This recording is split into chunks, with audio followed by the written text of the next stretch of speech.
Predictions are now open. Place your bets on who you think will be our finalists. Who you think will be our second finalist of the night? As spawning in the top left-hand corner of Oceanborn, we have the American Protoss player, the Blue Protoss, representing Virtus Pro. It is Astrea. And spawning in the bottom right-hand corner, we have the Polish Protoss player, the Red Protoss, representing Storm Gaming. It is Gerald.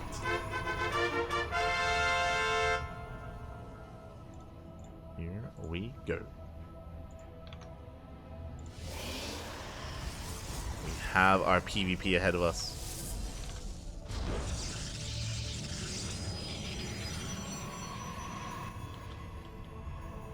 And is anyone crazy enough to go for the low ground expand? No. It's going to be a 2-gate setup here on the high ground for Astrea. I imagine the same for, for Astrea. I imagine the same for Gerald as well. No one is opting to go for the max packs opener. Not here, at least not in game 1. Not yet. Not yet. As our players are moving out with their probe scouts, probe into the main for Gerald. Likewise, we have our worker for Astrea as well.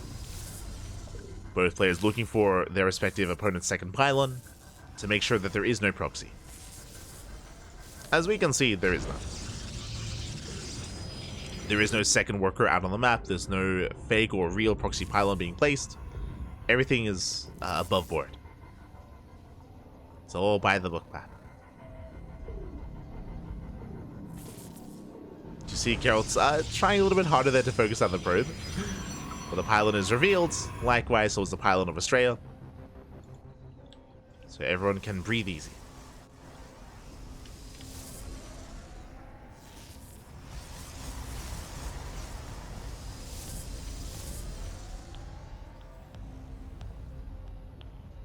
Can breathe easy, can calm things down. It's going to be double stalker from Astrea, double stalker from Gerald. Some more aggressive openers here. A standard opener would be Stalker Sentry to get some scouting information to be more defensive back at home.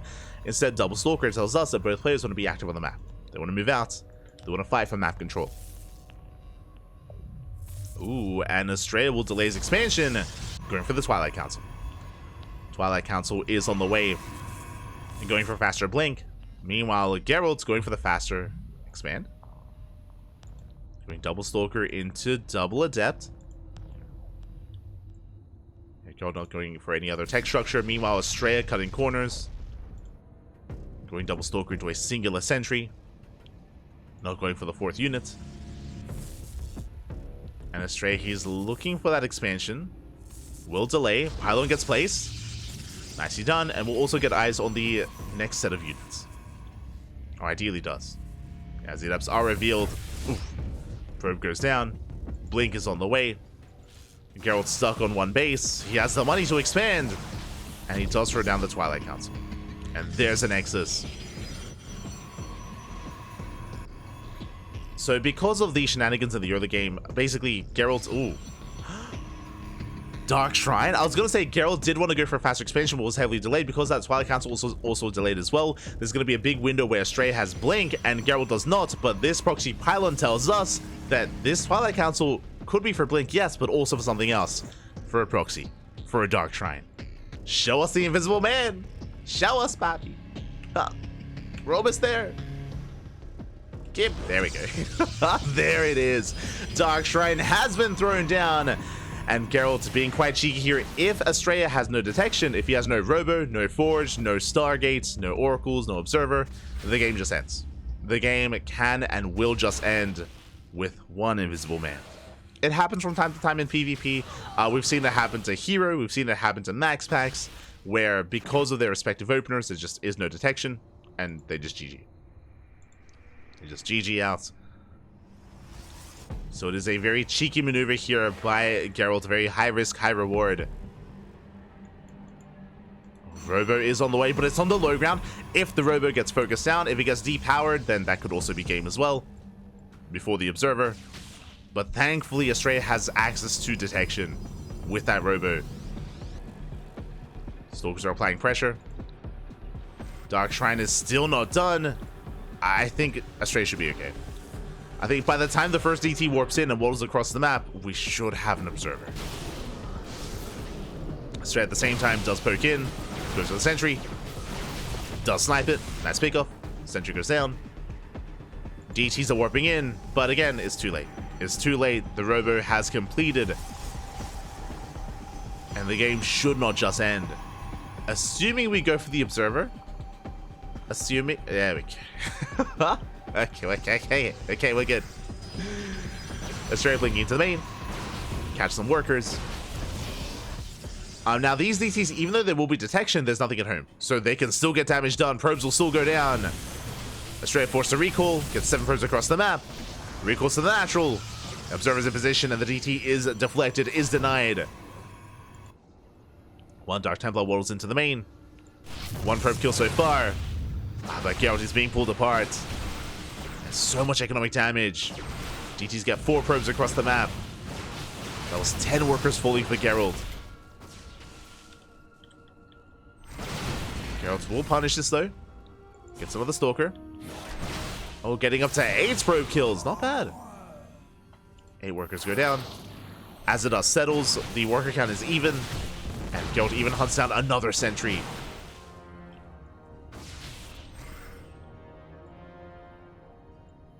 Even does get a sentry, both players expanding. And as the dust settles, we have pretty comparable economies. 41 probes versus 42. Third base slightly faster for Gerald, but only by a couple of seconds. It's not too far behind for Astrea. When it comes to the main armies, though, Astrea does have Immortals. Thanks to the Robo, of course. Immortal production has begun. Another Observer's on the way. Astrea's main army looking a little bit more robust. On the flip side, though, Gerald will have the faster Forge and the faster +1. +1 is on the way. There's going to be a big window where Gerald can have +1 over his opponent, and even +2 as well. So there is a bit of a give and take going on here. Adepts shade into the third. They get a probe. Astrea does react in time, does pull away. Not losing too much. Astrea almost getting punished. Alas, punishes Gerald instead, trading 1 for 1. 1 for 2. Astrea losing 2 Stalkers. Scouts the main. Confirms the tech. Confirms the production. And charge is now on the way.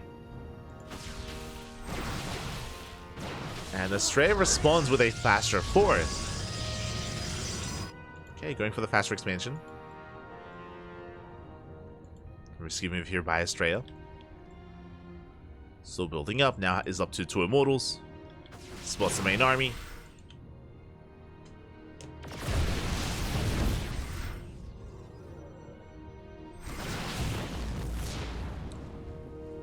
Does spot the main army. Does keep up.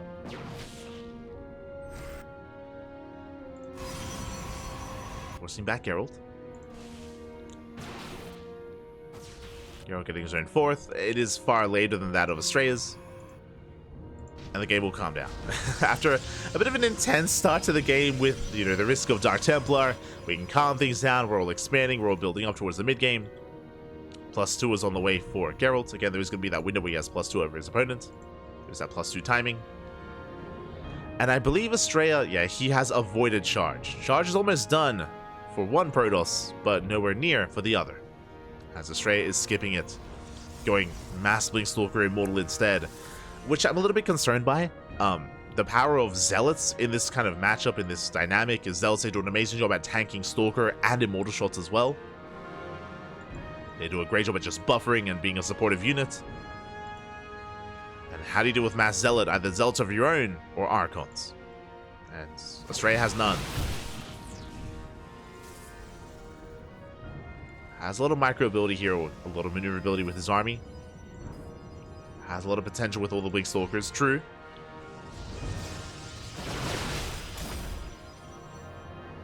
As Gerald pulls away.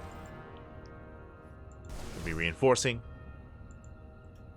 Gerald's up to 21 Zealots. That's a lot of Zealots. But pushing into an overcharge is not something the girl wants to really embrace. Doesn't want to push into this. That's a lot of shield batteries on the way. And Gerald, he's committing. Force fields are thrown down. They move into my surface area from the Zealots. Zealots, they try to crash in, but the choke point is brutal. Shield battery is depowered. Immortals are going down. But Gerald, he's running out of Zealots. And he has to back up. He commits once again. He wants it. Shield batteries are done. Shield batteries have completed. Gerald still reinforcing with more zealots. Still trying to break through. But again, the choke point is brutal. The shield batteries are insane. I mean, two of them are depowered. But as the zealot count gets thinned out, Astrea can just dive on this army. Gerald is being outscaled. Does get 7 probes, but Astrea still has the worker lead. Gerald pushing in, still has the upgrade lead as well. But the stalker count heavily in favor of Astrea. Again, that was not the fight to go for. Ideally, with Mass Zealot, you want to fight out on the map or on your side of the map, like on your own terms. Not with this kind of defender's advantage. And Gerald, he plummets in supply. Now getting into Blink for his DTs. That's a little bit desperate. A bit of a desperation move here, a Hail Mary play. Going for Blink DTs. Gerald also going for a Robotic Spay at the same time. This is solid. He's working towards Disruptors. But he still needs time. He needs time for the Bay and for Disruptor production. Until then, Astrea with purely Blink Stalkers moving out. He's moving out.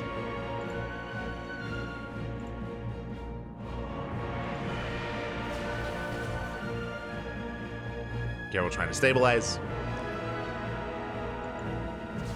And if Gerald can buy a little bit more time, then he can embrace his own Disruptors. Astrea now finishing up. Oh, actually, I was going to say finishing up charge. These are still slow lots. Charge is still on the way. Astrea now falling back on that. +3 actually heavily in favor of Astrea. Getting into those upgrades. To 3-2.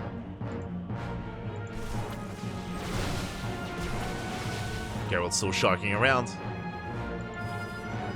There we go, warping in 6 Dark Temple at a time. They have Blink. They have potential. Their goal here would be to focus on both cannons. If they can focus both cannons down, then they can get the mineral line. But with a shield battery and with an overcharge, I'm not so sure. Wicked, they're going for the pylon! Oh my god, a bit of an unhost pylon. Everything gets depowered. There's still one more cannon though. Astrea does turn back around. We'll find the DTs. They do blink away. Yeah, they blink into the main armies. Not the best trade for Gerald. But Disruptor production has begun. A Colossus? Okay. Going Colossus first, then into Disruptors. I mean, that is a way to do with Zealots. It's like an alternate Archon.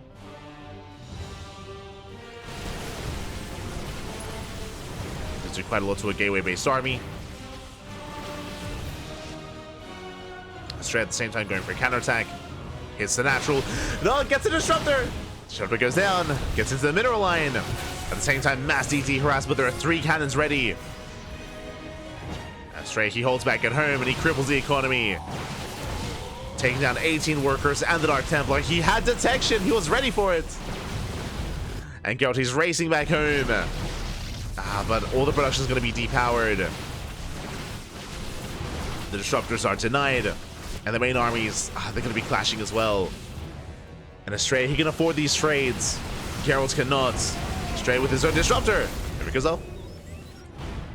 Next with the Immortal. More Stalkers going down. Astrea, he just makes sure he just can't be the Robos. Make sure they do not get repowered. DT's out. Getting some damage. They bust into the main. But Dark Temple are going to be cleaned up. Astrea still hasn't been dealt with. Still in the natural. Yeah, it's Astrea's natural now. That was a kill on the Nexus. Gets all the Zealots.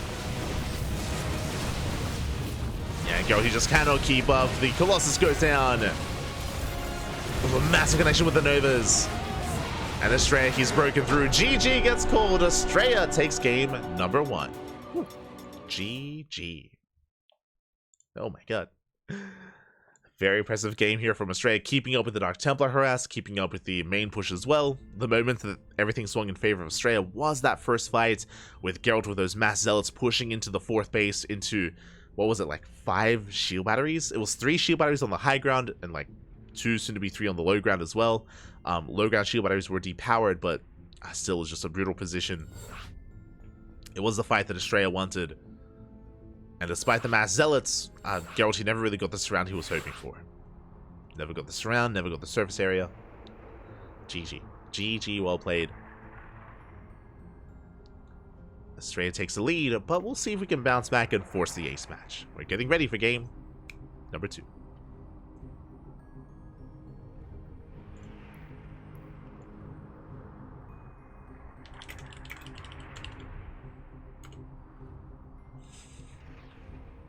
Let's go.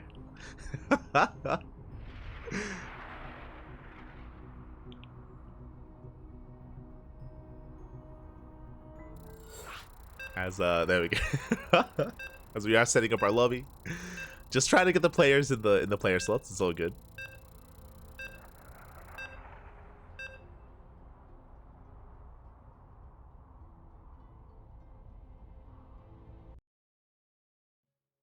And the game tool is going to be on Golden Aura.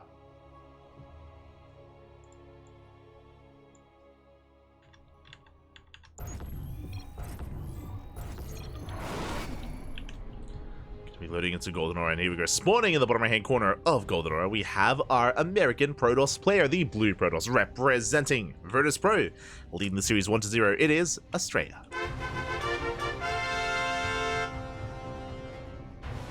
And spawning in the top left hand corner, we have his opponent. We have the Polish Protoss player, the Red Protoss representing Psystorm Gaming.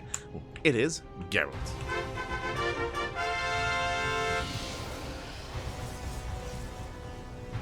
Go. Yeah, the pressure is now on Gerald to bring it back, to bring us to the ace match. I don't believe he can. We'll see what kind of direction our players take us in this time. As a reminder, last game was pretty passive in the early to mid game, right? Like we had some slow starts, getting to our natural, getting to our 3rd base.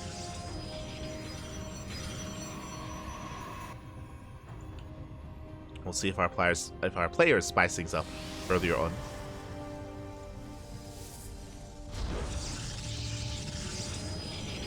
Shall see. As once again, 2-gate opener out of Gerald, 2-gate opener out of Astrea. Gerald is actually moving out towards the right-hand side of the map. This looks like the position for a proxy Stargate. Okay. Gerald is mixing it up. Setting up for the pylon. Again, it's pretty close by air, so a proxy Stargate would make the most sense, or it could just be a fake proxy pylon. But the probe is sticking around for good reason to throw down the tech. Now, if it is a proxy Stargate, it is not an all-in. It is a way to get ahead economically. It's a way to rush into an Oracle, to get into the mineral line, to kill some workers, and to take a lead. Assuming it's a Stargate. Up. Up.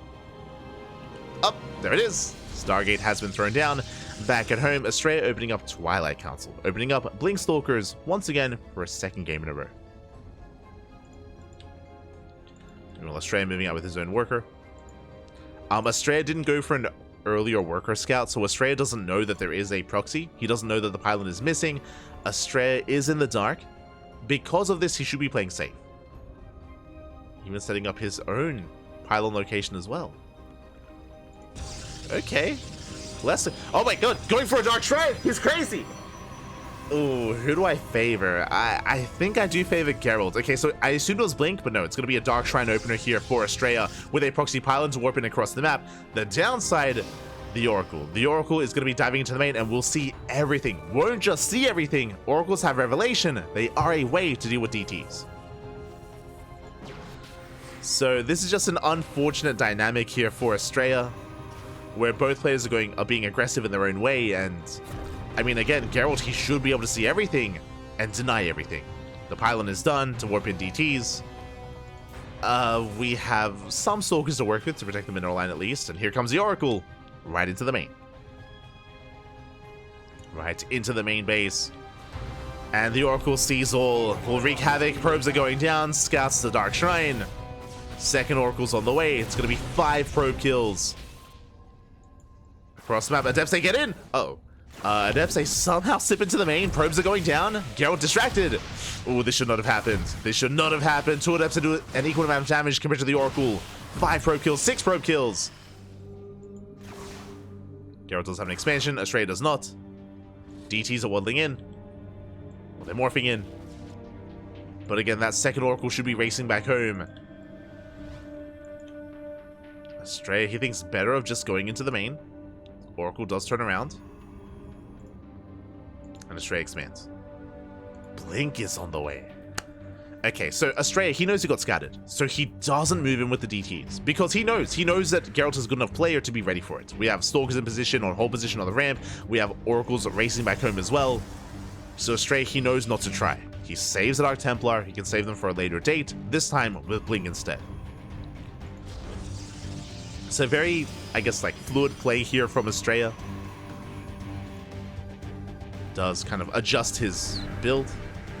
Adjust his approach. More DTs warping in. Gerald taking a defensive stance back at home. Safety shield battery. Probing up. Now, what I will say, because of the threat of the Dark Templar, both Oracles staying at home is actually a bit of a win for Astrea. Typically, with this proxy, you want your 2 Oracles to one-shot probes. They can one-shot workers, they can wreak havoc in mineral lines, but instead of harassing, instead of being aggressive, they have to be at home instead. And we'll scout the pylon.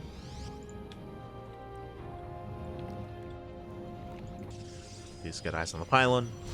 Robo is done. Observer can be on the way. And Astrea getting to charge. Okay, almost another way to get into charge of Archon as well. DTs are amassing. They're moving forward. And Astrea, can he get on top of that 1 Immortal? That's the question. Charge is done. More Zealots on the way. Very committed. Astrea has no economy. He has no saturation, barely any saturation at the natural. He's going in. He's going for the kill, going for the shield battery. Shield battery gets targeted. Going for the Immortal as well. The Immortal is exposed, but is kiting well here against the Dark Templar. The Immortal's going to go down. Massive pickoff. The Immortal falls as well. Down to 3 Stalkers at the same time. The main army pushing in Astrea. Has he done it? He's breaking through. No Immortals, no shield battery, no overcharge. Adept goes down to 2 Stalkers and Astrea. He has broken the back here of Gerald. These Oracles, they race back home, but they're going to be targeted down as well by the Stalkers. A bit of a misclick on the Nexus. The Oracle will survive, but he forgot Warp Gate. I didn't even notice. Oh yeah, there is no there is no Warp Gate. GG gets called, no reinforcements, a rough time to forget Warp Gate, and Astrea will take the series at 2-0. GG. GG, well played. Unfortunately, no reinforcements, no extra gateway units to work with. Feels bad, man. Gerald, I mean, it's quite late in Poland, I believe. Let's see. Poland time. It is 5:20 a.m. in the morning. 5:23 a.m. And Gerald, he's up at 5 a.m. competing in his tournaments. You know, the fatigue, it gets to you. GG, well played. Much love to Gerald for competing tonight. Much love to all the European players. This event is not at a European-friendly time slot or time zone, so much love. Much love here to all those that did compete from the European region. Alas, in the end, Astrea will take the series, and Astrea will advance on to the grand finals. GG.